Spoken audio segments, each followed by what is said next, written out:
اس میں آپ کو کچھ نہیں لگتا. گورنمنٹ سے سپورٹ کتنی ہے اس ادارے کو؟ بہت کافی سپورٹ ملتا کافی کافی سپورٹ ہمیشہ.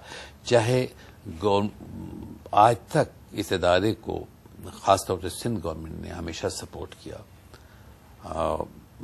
ڈوم میٹل کالج نے ہمیشہ سپورٹ کیا, ہمارے اساتذہ نے ہمیشہ سپورٹ کیا. اور اس معنی میں خوش قسمت ہوں کہ میں ایک دو بھی مثالیں نہیں پیش کر سکتا کہ فلاں شخص نے یا فلاں گروپ نے یا فلاں حکومت نے ہمیں پریشان کیا.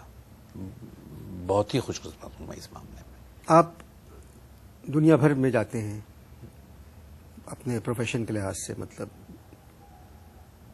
باہر رہتے ہیں آپ, تو جب آپ باہر رہتے ہیں جی. تو بعض وقت 3 ہفتے کے لیے بھی گئے ہوئے ہیں آپ, 2 ہفتے کے لیے, اس دوران یہ آپریشنز وغیرہ جو ہیں یہاں کون کر رہا ہے؟ مجھ سے بہتر چلتا ہے, ایڈمنسٹریٹولی مجھ سے بہتر چلتا ہے, جو پروسیجرز ہیں مجھ سے بہتر ہوتے ہیں.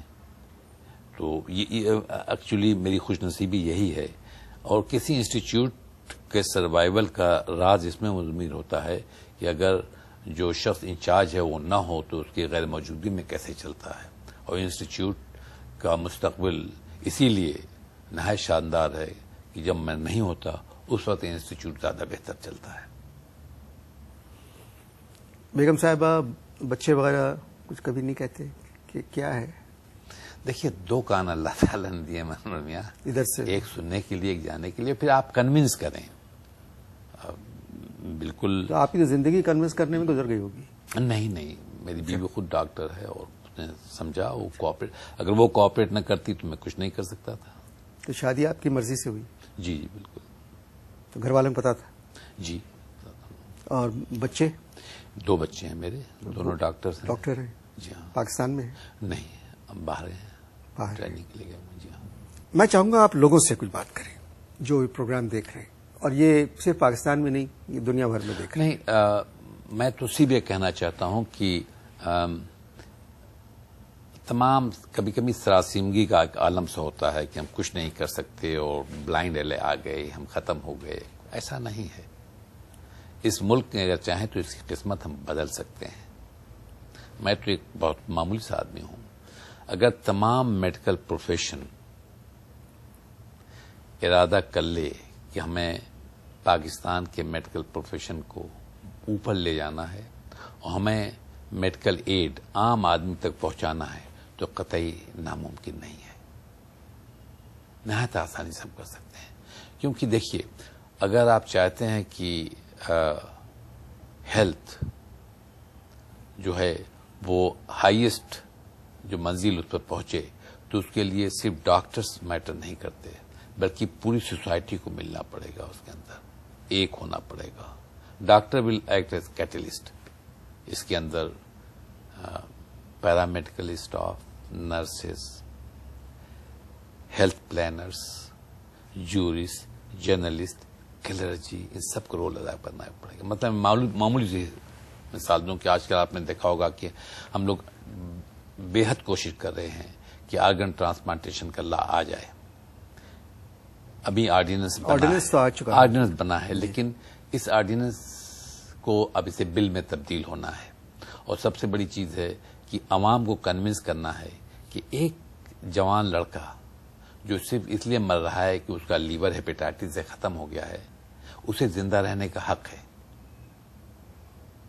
اگر وہ بھوک سے مرتا تو آپ روٹی کا آدھا حصہ دیتے. اگر وہ اپنے جگر کی خرابی سے مر رہا ہے تو اسے آپ زندہ رکھ سکتے ہیں کہ اگر مثلا میں مر رہا ہوں تو میں چاہوں گا کہ میرے مرنے کے بعد میرا جگر نکال کے فلاں آدمی کو لگا دیا جائے تاکہ زندہ رہے. وہ صدقہ جاریہ ہے, اس سے بڑا صدقہ کوئی نہیں ہو سکتا.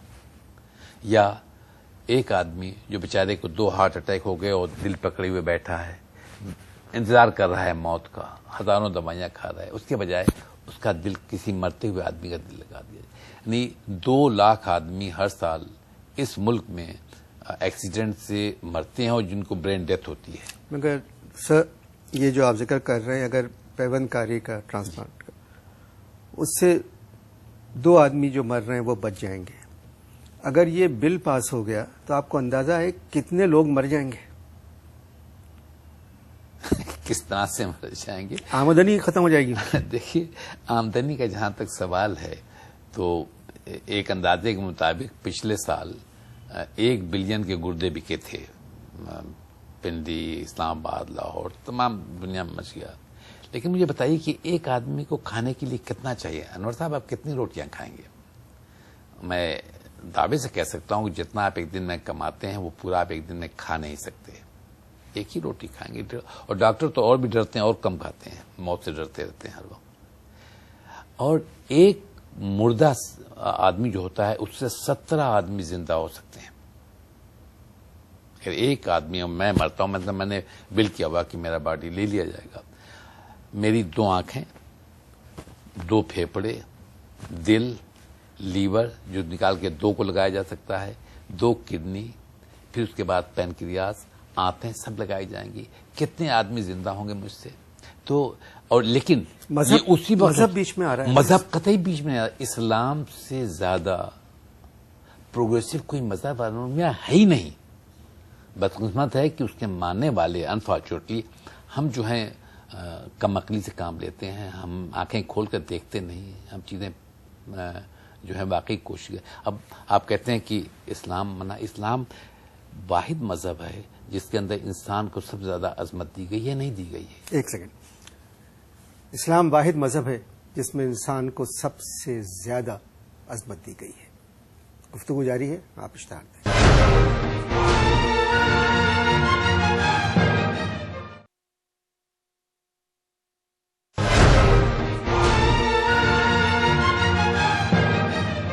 جی سر، آپ بتا رہے تھے. مجھے مذہب کے بارے میں بہت نہیں ہے جتنا میں نے سنا ہے، پڑھا ہے. تو میں کسی قسم کا عالم اور اس قسم کا کوئی دعویٰ نہیں کر رہا ہوں، لیکن جو میں نے سنا ہے یہ تو صحیح ہے نا.